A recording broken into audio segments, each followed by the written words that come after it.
Dear student, मैं मंजू शाक्या आप सभी की हिंदी की अध्यापिका आपका अपने YouTube चैनल साहित्य ग्राम पर बहुत बहुत स्वागत करती हूँ। आज हम सभी CBSE कक्षा 10 की सहायक पुस्तिका कृतिका का प्रथम पाठ माता का अंचल पढ़ेंगे। अब हम चैप्टर शुरू करने से पहले इस कहानी के लेखक शिव पूजन सहाय जी के जीवन चरित्र पर संक्षेप में प्रकाश डाल लेते हैं।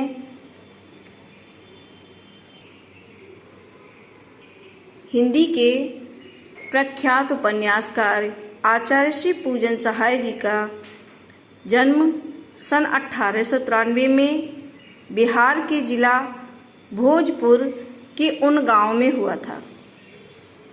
इनके बचपन का नाम भोलानाथ था। हाई स्कूल करने के बाद इन्होंने बनारस की अदालत में नकलबीस की नौकरी कर ली। बाद में वे हिंदी के अध्यापक बन गए। हिंदी भाषा के अध्यापक के रूप में संक्षिप्त बहुत थोड़ा कार्यकाल करने के बाद ये कोलकाता आ गए और 1923 में मतवाला में एक संपादक के रूप में शामिल हो गए। मतवाला पत्रिका होगी, उसमें वो संपादक के रूप में शामिल हो गए। फिर इन्होंने असहयोग आंदोलन के प्रभाव से सरकारी नौकरी से त्यागपत्र दे दिया और असहयोग आंदोलन में से जुड़ गए। नेक्स्ट पैराग्राफ पे शिव पूजन सहाय अपने समय के लेखकों में बहुत लोकप्रिय और सम्मानित व्यक्ति माने जाते थे। उन्होंने जागरण, हिमालय, माधुरी, बालक बहुत सारी प्रतिष्ठित पत्रिकाओं का संपादन भी किया था। इनके साथ ही वे हिंदी की प्रतिष्ठित पत्रिका मतवाला के संपादक मंडल में भी थे। सन 1963 में उनका देहांत हो गया। लेखक शिव पूजन जी मुख्यतः गद्य में ही लेखन कार्य करते थे। उनकी प्रमुख कृतियों में देहाती दुनिया, ग्राम सुधार, बे दिन बे लोग, स्मृति शेष, मेरा जीवन, हिंदी साहित्य, हिंदी भाषा और साहित्य आदि इनकी दर्जन भर गद्य से संबंधित कृतियां प्रकाशित हुई थी। शिव पूजन रचनावली के 4 खंडों में उनकी महत्वपूर्ण रचनाएं प्रकाशित की गईं। उन्हीं के नाम से शिव पूजन रचनावली एक पुस्तक का निर्माण किया गया, जिसमें उनकी 4 खंडों में उनकी सारी रचनाओं को प्रकाशित किया गया। उनकी रचनाओं में लोक जीवन और लोक संस्कृति के प्रसंग अनायास ही सहज रूप में मिल जाते। कोई भी उनकी रचनाओं में बनावटीपन नहीं हमें मिलता है। शिव पूजन सहाय जी को बहुत से साहित्यिक स्मरणों खंड, मुख्य द्विवेदी अभिनंदन ग्रंथ, अनुग्रह अभिनंदन ग्रंथ, ठीक है, राजेंद्र अभिनंदन ग्रंथ और जयंती स्मारक आदि के संपादन के लिए याद किया जाता। उन्हें 1960 में पद्म भूषण जैसे सर्वोच्च पुरस्कार से भी सम्मानित किया जा चुका है। अब हम अपने पाठ के विषय में थोड़ा सा संक्षेप में समझ लेते हैं कि चैप्टर क्या कहना चाह रहा है हमसे। ये जो चैप्टर है आपका माता का अंचल, ये देहाती दुनिया नामक एक शिव पूजन सहाय का उपन्यास था, उसी से लिया गया है, थोड़ा भाग है, ठीक है, जो सन 1926 में प्रकाशित पहला उनका आंचलिक उपन्यास माना जाता। आंचलिक मतलब देहाती क्षेत्र का। इतना ही नहीं है, स्मरण शिल्प में लिखा गया हिंदी का पहला उपन्यास भी माना जाता है। स्मरण मतलब याद, कोई अपनी जीवन से पुरानी जो घटनाएं हैं बचपन की, उनको याद करने के ऊपर ही उन्होंने ये लिखा था इसको, इसलिए इसको संस्मरण शिल्प में लिखा हुआ माना जाता है। इसमें उन्होंने ग्रामीण जीवन का बड़ा ही सुंदर चित्रण किया है।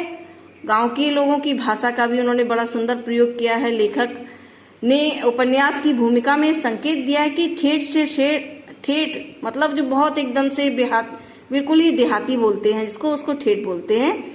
ठेठ से ठेठ देहाती या अपड़ गवार, जिनको कुछ भी नहीं अक्षर ज्ञान होता है, ऐसे निरक्षर हलवाई और मजदूर भी बड़ी आसानी से इस चैप्टर को समझ सकें। इतनी सरल भाषा में उन्होंने इसको लिखा है। ये आत्मकथात्मक शैली में लिखा गया है।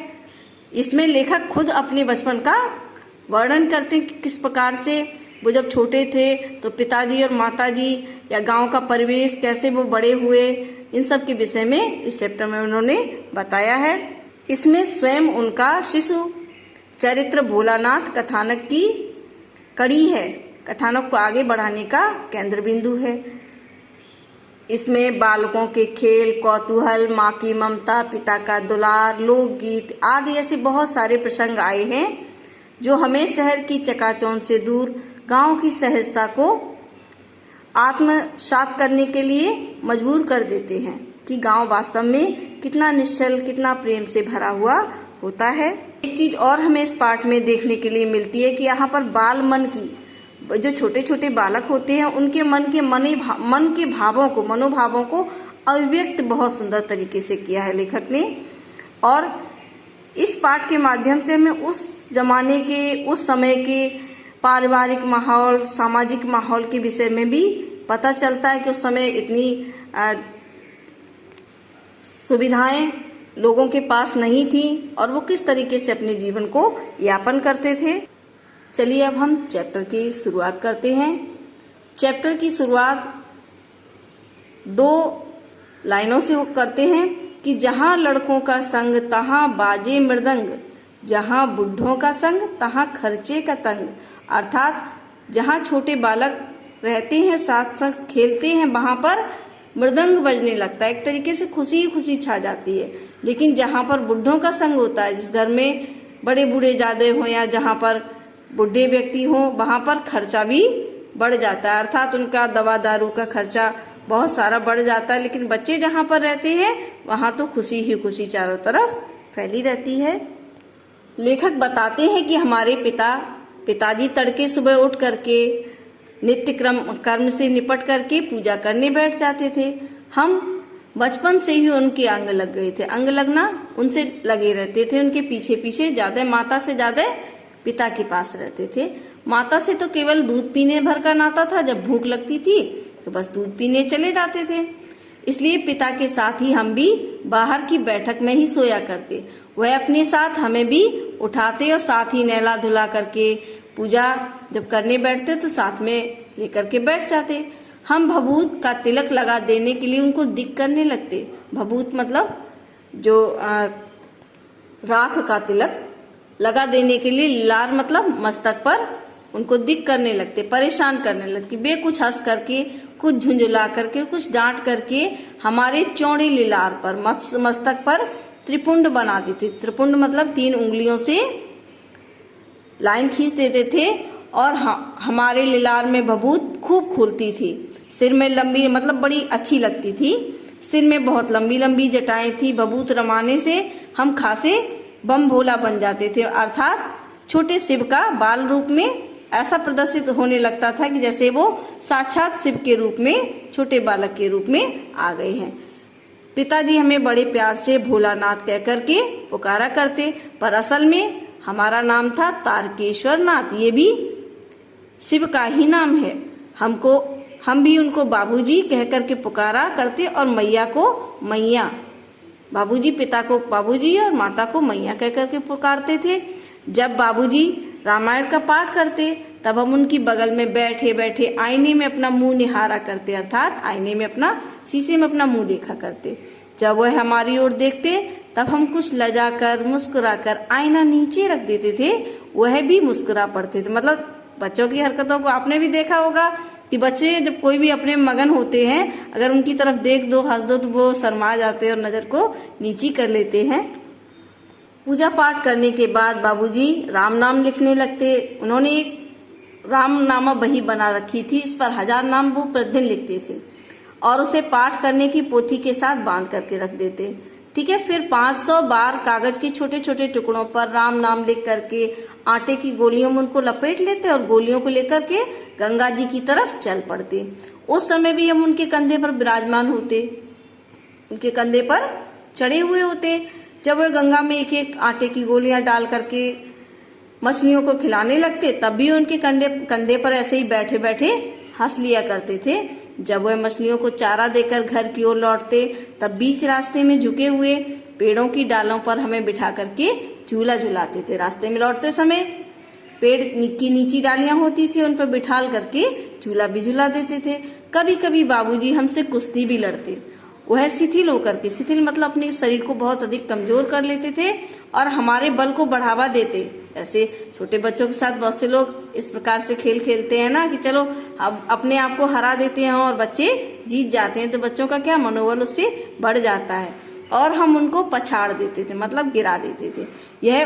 वह उतान पड़ जाते। उतान का मतलब होता है पीठ के बल लेटना, ठीक है। और हम उनकी छाती पर चढ़ जाते। जब हम उनकी लंबी लंबी मूंछें उखाड़ने लगते तब वह हंसते हंसते हमारे हाथों को अपनी मूंछों से छुड़ा करके उनको चूम लेते थे। फिर जब हमसे खट्टा और मीठा चुम्मा मांगते तब हम बारी बारी से अपना दायां और बायां गाल उनकी तरफ फेर देते थे और वे इसी बीच क्या करते कि उसका मीठा चुम्मा लेने के चक्कर में अपनी दाढ़ी या मूंछ उसके कोमल गालों पर रगड़ देते थे। हम झुंझुलाकर फिर उनकी मूंछें नोचने लगते थे। लेखक क्या कहता है कि हम झुंझुला जाते थे, गुस्सा हो जाते थे। इस पर वे बनावटी रोना रोने लगते और हम अलग खड़े होकर के खिलखिला करके हंसने लगते थे। उनके साथ हंसते हंसते जब हम घर आते तब उनके साथ ही हम भी चौके पर खाना खाने के लिए बैठ जाते थे। वह हमें अपने ही हाथ से फूल के कटोरे में गौरस मतलब दूध, दही, मट्ठा, छाछ, इन सबको गौरस बोलते हैं। ये सारी चीजें सान करके दूध में भात सान करके खिलाते थे, ठीक है। जब हम खा करके अफर जाते तब मैया जो उनकी माता थी वो थोड़ा सा और खाने के लिए हट करने लगती और बाबूजी से कहने लगती कि आप तो 4-4 दाने के कौर खिलाते हैं बच्चे के मुंह में। इससे वह थोड़ा खाने पर भी समझ लेता है कि हमने बहुत सारा खा लिया है। आप खिलाने का ढंग नहीं जानते हैं। बच्चे को मुंह भर कौर खिलाना चाहिए, थोड़ा ही खिलाएं लेकिन इतना खिलाएं कि उसके मुंह में ज्यादा से ज्यादा चला जाए। इससे वो जान जाएगा कि हमने थोड़ा खाकर भी उसका पेट भर जाएगा। अब क्या उन्होंने इसके लिए बात कही कि जब खाएगा बड़े बड़े कौर तब पाएगा दुनिया में ठौर। मतलब बड़े बड़े कौर खाएगा तभी उसका शरीर बलवान होगा और दुनिया में वो अपना ठिकाना बना पाएगा। देखिए मैं खिलाती हूँ। मर्दुए का मतलब है यहाँ पर मर्द, ठीक है। देखिए मैं खिलाती हूँ। कैसे खिलाया जाता है बच्चों को? मर्दुए क्या जाने कि बच्चों को कैसे खिलाना चाहिए। और मैतारी के हाथ से खाने पर बच्चों का पेट भी भरता है ना। मैतारी यहाँ पर माँ। अब देखिए कितनी एकदम सरल बात, एकदम देहाती भाषा में अपनी बात को उन्होंने समझाया है, ठीक है। तो यहाँ से हमें आंचलिक जो ग्रामीण क्षेत्र की बोली है उसके विषय में भी हमें जानकारी मिलती है, ठीक है। यह कहे हुए थाली में दही और भात को सानने लगी और अलग अलग जैसे तोता, मैना, कबूतर, हंस, मोर आदि के बनावटी नाम से कि ये लो तोते को खा लो, मैना को खा लो, है ना। जल्दी से इस प्रकार से बना करके उनको खिलाती जाती कि जल्दी से खा ले, नहीं तो ये उड़ जाएंगे, ये रहेंगे नहीं मेरे हाथ में। पर हम उन्हें इतनी जल्दी उड़ा जाते कि उन्हें उड़ने का मौका ही नहीं मिलता।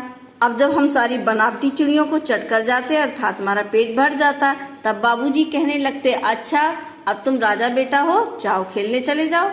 बस हम उछलते कूदने लगते थे। फिर रस्सी में बंधा हुआ काठ का घोड़ा लेकर के नंग धड़ंग बाहर गली से निकल जाते थे। नंग धड़ंग का मतलब बिना कपड़ों के। जब कभी मैया हमें अचानक से पकड़ लाती तब हमारे लाख छटपटाने पर भी एक चुल्लू अंजूरी भर करके कड़वा तेल हमारे सिर पर डाल ही देती थी। और क्योंकि चूंकि उनका मुंडन नहीं हुआ था, बाल बड़े बड़े थे और उनमें अच्छे से चोटी गूंथ देती थी तेल लगा करके, तो कहते हैं कि हम उस समय रोने लगते। और बाबूजी जो थे उस समय मैया पर बहुत बिगड़ते, पर वह हमारे सिर में तेल बोत करके मतलब चपेट करके ही मानती थी। फिर हमारी नाभि और लिलार मतलब मस्तक में काजल की काली बिंदी लगा देती थी। चोटी गूंथी उसने फूलदार लट्टू बांध करके रंगीन कुर्ता टोपी हमें पहना दिया करती थी। इस प्रकार की वेशभूषा पहन करके हम खासे कन्हैया बन जाते थे, है ना। उस समय लिलार पर पहले आपने देखा कि लिलार पर जब भभूत लगा देते थे तो शिव जी का रूप उनके अंदर आ जाता था। और इस समय जब धोती कुर्ता लड्डू फूलदार चोटी बांध देती थी मैया तो वो कन्हैया बन जाते थे और बाबूजी की गोद में सिसकते बाहर आ जाते थे रोते रोते। बाहर आते ही हमारी बाट जो होने वाला बालकों का एक झुंड मिल जाता था। यहाँ पे आप देखेंगे कि बच्चा किस प्रकार से कितना भी कष्ट में क्यों न हो लेकिन अपने संगी साथियों के साथ जब वो खेलने लगता है तो अपनी सारी परेशानियों को भूल जाता। वही लेखक के साथ भी होता है कि जब वो अपने उन खेल के साथियों को देखते तो अपना सिसकना भूल जाते, बाबूजी की गोद से उतर पड़ते और हम जोलियों के दल में मतलब अपने सामान बच्चों के साथ उनके दल में शामिल होकर के तमाशे करने लगते, खेल करने लगते। और हम सभी जानते हैं कि बच्चों के तमाशे तो बड़े अजीब अजीब होते हैं। छोटे बच्चों के आपने भी देखे होंगे कि तमाशे भी ऐसे वैसे नहीं, तरह तरह की नाटक, कैसे कैसे वो नाटक खेलते थे आगे हम पढ़ेंगे। चबूतरे का एक कोना ही, उनके घर के चबूतरे का आंगन, बाहर का दरवाजे पर चबूतरा था और उसी का एक कोना नाटक घर बन जाता था। बाबूजी जिस छोटी चौकी पर बैठ करके नहाते थे वही रंगमंच बन जाती है ना, मंच बन जाती। उसी पर सरकंडे के खम्भों का कागज का एक चंदुआ, चंदुआ का मतलब होता है छोटा सामियाना, एक छोटा सा घर टाइप का बना लेते और वहां पर क्या तान करके मिठाइयों की दुकान लगा ली जाती। उनमें चिलम के खोंचे,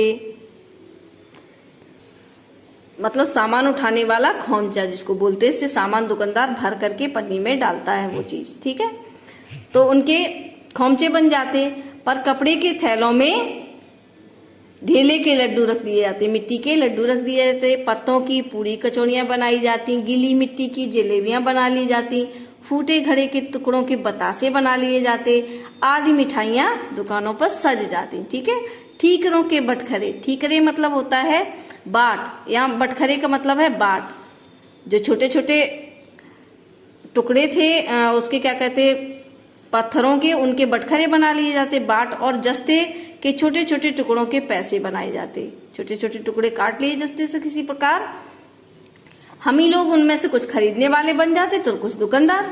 बाबूजी भी उस समय आ जाते थे और गोरखपुए हमसे 2-4 पैसे के खरीद करके ले जाते थे। थोड़ी देर में मिठाई की दुकान बढ़ा करके हम घरौंदा बनाते थे, मतलब दुकान वाला खेल खत्म हो जाता था और घरौंदा मतलब घर बनाने वाला खेल शुरू हो जाता था। धूल की मेड़ दीवार बनाई जाती, तिनकों का छप्पर बनाया जाता, दातून के खंबे बनाए जाते। दातून जानते हैं, जिससे दातून करते हैं नीम की, उससे दिया सलाई के पेटियों के किवाड़ बन जाते। आप लोगों ने भी बचपन में दिया सलाई से खेला होगा, है ना। घड़े के मुंडहे की चूल्हा चक्की बनती, दिए की कढ़ाई और बाबूजी की पूजा वाली आमचनी कलछी बन जाती। आमचनी जिससे आचमन करने के लिए जल निकालते हैं, ठीक है। छोटी सी चम्मच टाइप की होती है, उसको कलछी बोलते हैं। पानी के घी, पानी से घी बन जाता। धूप के पिसान बनाए जाते, पिसान मीन्स अन्न का पिसा हुआ धूल से, धूल को ही आटा बना लिया जाता। और बालू की चीनी से हम लोग ज्योनार तैयार करते। भोज, ज्योनार का मतलब होता है यहाँ भोज या दावत जो होती है उसको हम ज्योनार कहते हैं। हम ही लोग ज्योनार करते और हम ही लोगों की ज्योनार बैठती थी, है ना। खाने के लिए हम ही लोग परसते भी थे उन्हीं में और हम ही लोग खाते भी थे। और जब पंगत बैठ जाती तब बाबूजी भी धीरे धीरे से आते और पांत के अंत में जीवने के लिए मतलब भोजन करने के लिए बैठ जाते थे। उनको बैठते देखते ही हम लोग हंसने लगते और घरौंदा बिगाड़ करके भाग चलते थे।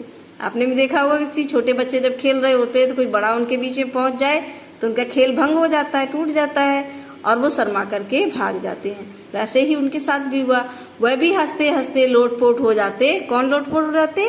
उनके बाबूजी। और कहने लगते, फिर कब होगा भोज भोलानाथ, फिर तुम्हारी ये पंगत कब बैठेगी, कब तुम्हारा भोज होगा। कभी कभी हम लोग बारात का भी जुलूस निकालते थे। बारात जैसे छोटे बच्चे शादियों का खेल खेलते हैं ना, तमाशा करते हैं, उसी प्रकार से वो बारात का भी जुलूस निकालते थे। कनस्तर का तंबूरा बनाया जाता, टीन का कनस्तर।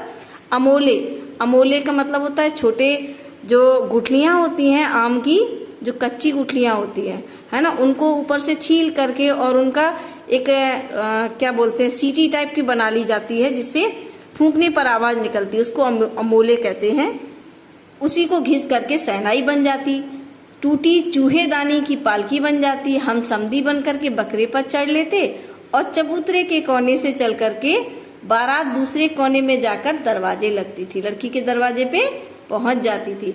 वहां काठ की पटरियों से घिरे, गोबर से लिपे, आम और केले की टहनियों से सजे हुए छोटे आंगन में कुल्लूहे, कुल्लूहे का मतलब होता है छोटे छोटे कुल्लड़ जिनको बोलते हैं, का कलसा रखा जाता था, है ना, मतलब द्वार पूजा का दृश्य यहाँ पर उपस्थित हो रहा है।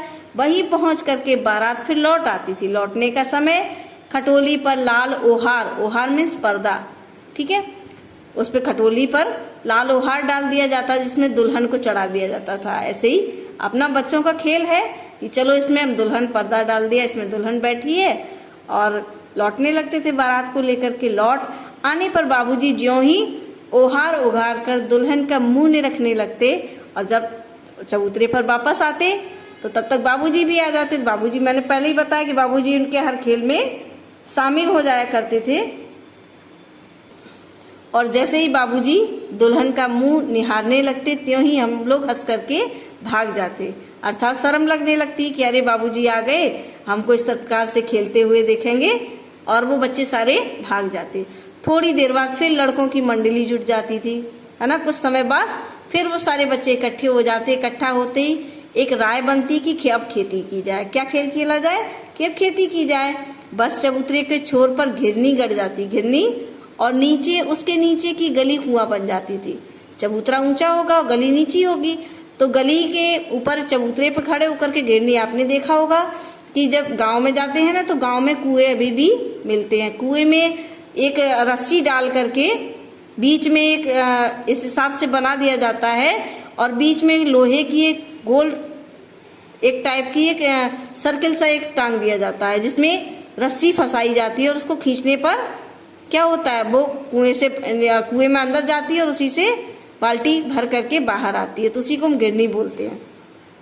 अब कैसे कुएं से पानी निकाला जाता है? मूंज, एक घास होती है, उसकी बटी हुई पतली रस्सी को लेकर के चुल्लड़, जो छोटे से कुल्हड़ होते हैं एक तरीके से, उनके मुंह पर बांध करके उस गराडी पर लटका करके, चढ़ा करके उनको लटका दिया जाता और दो लड़के बैल बन करके मोट खींचने लगते। उसी के मोट खींचना जानते हैं आप लोगों ने, गांव के जो पुराने लोग हैं उनसे सुना होगा कि रहट, एक रहट होता था जिसे बैलों द्वारा या भैंसों के द्वारा खींचा जाता था। उसके द्वारा कुएं से पानी बाहर निकलता था और खेतों की सिंचाई होती थी। इस प्रकार वो खेत बोने का काम करते कि कंकड़, बीज सब कुछ इकट्ठा करके बड़ी मेहनत से खेत जोते और बोए जाते, पटाए जाते। फसल तैयार होते भी देर नहीं लगती थी और हम हाथों ही हाथ फसल को काट भी लेते थे। काटते समय गाते थे, ऊंच नीच में बई क्यारी, जो उपजी सो भई हमारी। मतलब जैसी भी उबड़ खाबड़ जमीन है, हमने उसमें अपना बीज को बो दिया और जो भी उपज उसमें उपजी वो हमारी है। फसल को एक जगह रख करके उसे पैरों से रौंद डालते थे। कसोरे, कसोरे का मतलब होता है मिट्टी का बना हुआ छिछला कटोरा, उसका सूप बनाकर उसको औसाते, मतलब सहराते, उसमें से जो गंदगी होती हवा के माध्यम से उसको बाहर कर देते और मिट्टी के दिए के तराजू पर तौल करके राशि तैयार कर लेते। मतलब सब लोगों ने मिलके किया तो सबको तौल में बराबर बराबर मिलना चाहिए। इसी बीच बाबूजी आकर के पूछ बैठते उनसे कि इस साल की खेती कैसी रही भोलानाथ। बस फिर क्या था, हम लोग तो ज्यों का त्यों खेत खलिहान सारा कुछ छोड़ करके भाग खड़े होते थे। कैसी मौज की मेरी खेती थी।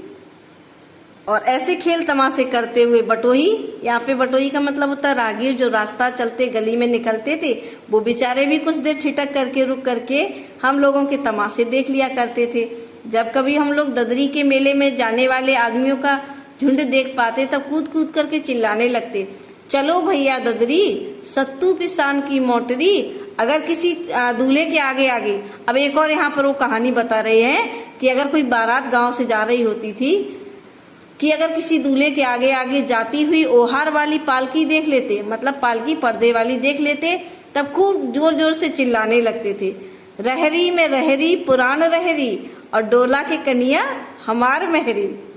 अर्थात अरहर, अरहर एक दाल होती है, अरहर में अरहर पुराण अरहर, है ना, कि अरहरों में भी सब दालों में पुरानी अरहर को माना जाता है। और डोला के कन्या हमार महरी, और इस डोली में जो औरत है, जो स्त्री युवती विवाह करके लाई जा रही है, वो हमारी औरत है। मैरी का मतलब औरत, ठीक है। अर्थात उस दूल्हे को चिढ़ा देते थे कि ये औरत जो है वो हमारी है। इसी पर एक बार बूढ़े बर ने हम लोगों को बड़ी दूर दूर तक खदेड़ दिया और ढेलों से मारा था, मिट्टी के ढेलों से। यही सब उन्होंने उसको भी बोल दिए होंगे। उस खसूट खब्बीस की सूरत आज तक मुझे याद है। इतना बड़े होने के बाद लेखक लिखते हैं, लेकिन कहते हैं कि उस समय की वो वाकया हमें ऐसा ही याद है, न जाने किस ससुर ने वैसा जमाई ढूंढ निकाला था, वैसा घोड़ा मुंह आदमी हमने अभी तक देखा नहीं है। अर्थात उसकी उम्र ज्यादा होगी, सुंदर भी नहीं होगा। किस व्यक्ति ने अपनी पुत्री उसको सौंप दी होगी। अब लेखक आगे बताता है कि किस प्रकार से कभी कभी जब आंधियां आती और छोटे छोटे आम पेड़ों पर जो लगे होते आंधियों के बाद जो टूट करके गिर जाते हैं, तो उन्हीं के विषय में बताता है कि आंधी के कुछ दूर निकल जाने पर हम लोग बाग की ओर दौड़ पड़ते थे। वहां चुन चुन कर घुले घुले गोपी आम चबाते थे, है ना, पके हुए टपके चबाते थे। एक दिन की बात है, आंधी आई और पट पड़ गई, मतलब बहुत सारे बागों में आम पड़ गए। आकाश काले बादलों से ढक गया, मेघ गरजने लगे, बिजली कौंधने लगी और हवा सनसनाने लगी। पेड़ झूमने लगे, इतनी तेज से हवा बह रही थी कि पेड़ जमीन को स्पर्श करने लगे। हम लोग चिल्ला उठे, 1 पैसा की लाई बाजार में छितराई और बरखा उधरे बिलाई। मतलब 1 पैसे की लाई लेकर के बाजार में एक टोटका होगा, हो सकता है कि बरखा जो बादल हैं, बारिश जो हो रही है वो खत्म हो जाएगी अगर 1 पैसे की लाई ला करके छितरा दी जाए, बिखरा दी जाए तो वर्षा खत्म हो जाएगी। लेकिन बरखा न रुकी और मूसलाधार होने लगी, बहुत तेज होने लगी। ये टोटका करने के बाद भी हम लोग पेड़ों की जड़ से धड़ से सट गए, जैसे कुत्ते के कान में अठई चिपक जाती है। अठई एक कीड़ा होता है जो कुत्ते में, किलनी भी जिसको बोलते हैं, कहीं कहीं किलनी भी बोला जाता है, वो चिपक गई। मगर बरखा जमी नहीं, थम गई। अब बारिश के बंद होते ही बाग में बहुत सारे बिच्छू नजर आने लगे, तो बच्चे जो थे डर करके भागने लगे। हम लोगों में बैजू नाम का एक लड़का था, बड़ा ही ढीठ था, दुष्ट होगा, नहीं बात मानता होगा। अब संयोग की बात ऐसी हुई कि बीच में मूसन तिवारी मिल गई, जिनका बाग होगा शायद वो मिल गए। बेचारे बूढ़े आदमी को कम सूझता था। बैजू उनको चिढ़ा करके बोला, बुढ़वा बेईमान मांगे करेला का चोखा, कि बुढ़ा बड़ा बेईमान है जो करेला का चोखा मांग रहा है। हम लोगों ने भी बैजू के सुर में सुर मिला करके वही राग आलापना शुरू कर दिया, अर्थात वही पंक्ति बार बार दोहराने लगे। मूसल तिवारी जी ने बेतहासा बहुत तेजी से हमें दौड़ाया और हम लोग तो अपने अपने घर की ओर आंधी हो चले, मतलब दौड़ पड़े। अब चूंकि तिवारी जी को तो बहुत गुस्सा था और वो सीधे कहाँ पहुंच गए, पाठशाला पहुंच गए, स्कूल पहुंच गए। लेकिन हम लोग नहीं मिले। वहां से हमको और बैजू को पकड़ करके लाने के लिए 4 लड़के गिरफ्तारी वारंट लेकर छूटे। अब उसमें स्कूल में जाकर के तिवारी जी ने तो शिकायत कर दी मास्टर से। अब मास्टर जी ने 4 लड़कों से कहा कि जाओ, ये जहां भी मिले, घर से मिले चाहे जहां भी मिले, इनको उठा करके ले आओ। पहले इसी प्रकार से होता था कि बच्चे जो स्कूल नहीं जाते थे उनको घर से पकड़ करके लाया जाता था और स्कूल के बच्चों को भेज करके, जो बड़े बच्चे होते थे बड़े क्लास के, उनको भेज दिया जाता था और वो टांग करके वास्तव में लेकर के आते थे। ये हमारे समय में भी हुआ है। लेखक कहता है कि जैसे ही हम घर पहुंचे वैसे ही गुरुजी के सिपाही, जो बड़े क्लास के बच्चे थे, वो उन पर टूट पड़े। बैजू तो बेचारा 9-2-11 हो गया, लेकिन हम बेचारे पकड़े गए। अब तो गुरुजी ने हमारी खूब खबर ली। गुरुजी ने यह हाल सुना। बाबूजी ने जब सुना उनके हाल, कह रहे बच्चे को पकड़ करके स्कूल ले जाया गया है, तो 2 बेचारे पीछे से वो भी दौड़े दौड़े पाठशाला पहुंच गए।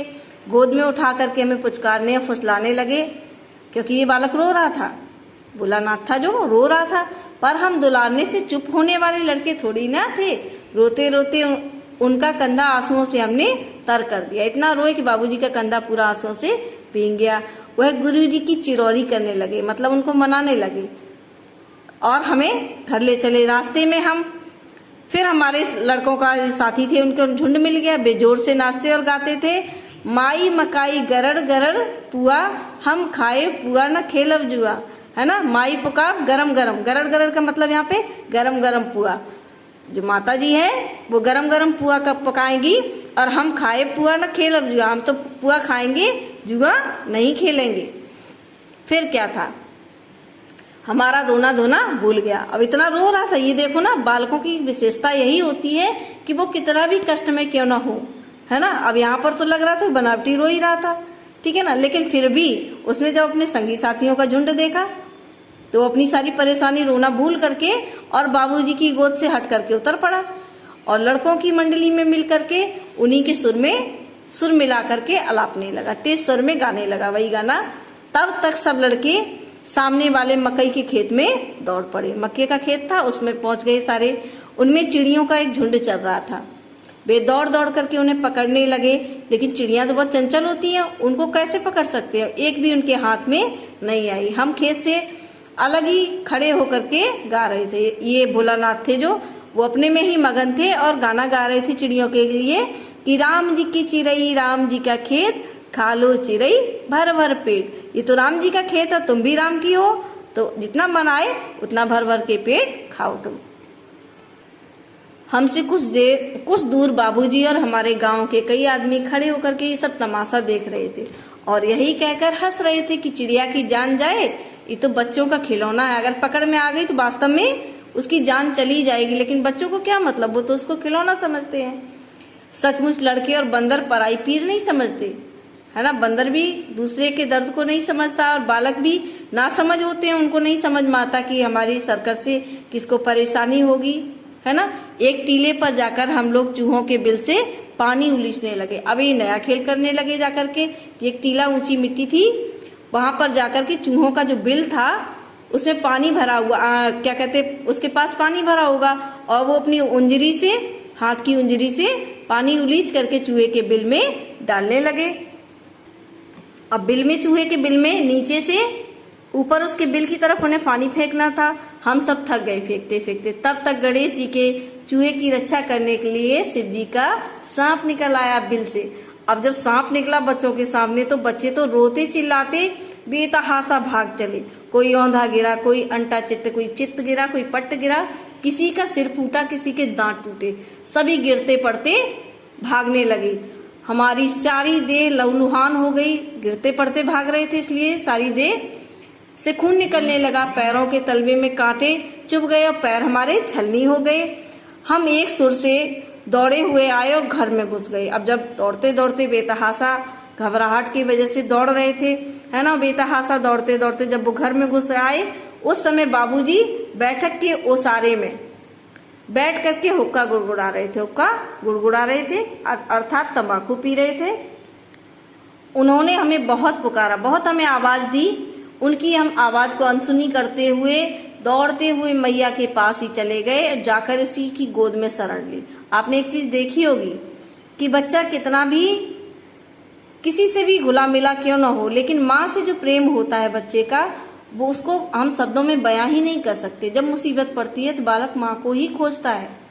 हम लोग भी जब बड़े हो जाते हैं तब भी हम पर अगर कष्ट आते हैं तब भी हम माँ की शरण में जाना पसंद करते हैं। अनायास से हमें माँ की याद आ जाती है। उसी प्रकार से बालक भोलानाथ ही बेचारा सिसकता हुआ, दौड़ता हुआ, घबराया हुआ माँ की गोद में चला जाता है। और बालक मैया के पास पहुंचता है तो मैया चावल अमनिया कर रही थी। अमनिया का मतलब हो गया यहाँ पर वो साफ कर रही थी। हम उसी के आंचल में छिप गए। हमें डर से कांपते देखकर वह जोर से रो पड़ी। अब माता का तो भाई हृदय इतना कोमल होता है कि वो बच्चे की तकलीफ को बर्दाश्त नहीं कर पाती और उसके खुद के आंखों से आंसू आने लगते हैं।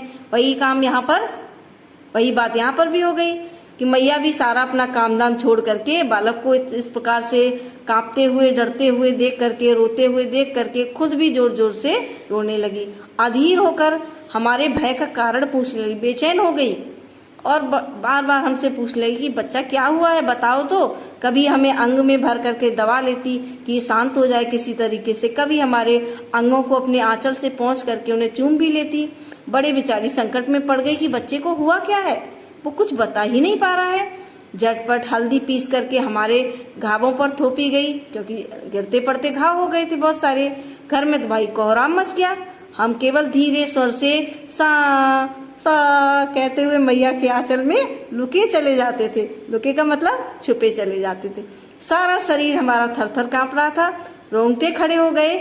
हम आंखें खोलना चाहते थे पर वे खुलती नहीं थी। हमारे कांपते हुए होठों को मैया बार बार निहार करके रोती, मतलब बच्चा इतना मेरा तकलीफ में है। माँ उन होठ भी कांप रहे थे, उनको होठ कांपते हुए होठों को देख करके वो बार बार निहार करके खुद भी रोने लगती और बड़े लाड़ से हमें गले लगा लेती थी। इसी समय बाबूजी भी आ गए। आकर झट हमें मैया की गोद से अपनी गोद में लेने लगे, पर हमने मैया के आंचल की प्रेम और शांति के चौंधवे की छाया ना छोड़ी। अर्थात बाबूजी आकर के बीज मैया की गोद से हमें लेना चाहते थे, लेकिन हम मैया की गोद में ही सुकून महसूस कर रहे थे, वहीं पर सुरक्षित अपने आप को महसूस कर रहे थे और उसी प्रेम की शांति की छाव में रहना चाहते थे। तो इस प्रकार हमने पाठ पढ़ा कि पाठ कितना मजेदार था, है ना, आत्मकथात्मक शैली में लिखा हुआ था। मुझे उम्मीद है कि आप लोगों की पाठ ये पसंद आया होगा, और यदि समझ में आया है अच्छे से तो मेरे इस वीडियो को लाइक कर दीजिए और हमसे जुड़े रहने के लिए प्लीज हमारे चैनल को सब्सक्राइब कर दीजिए। धन्यवाद।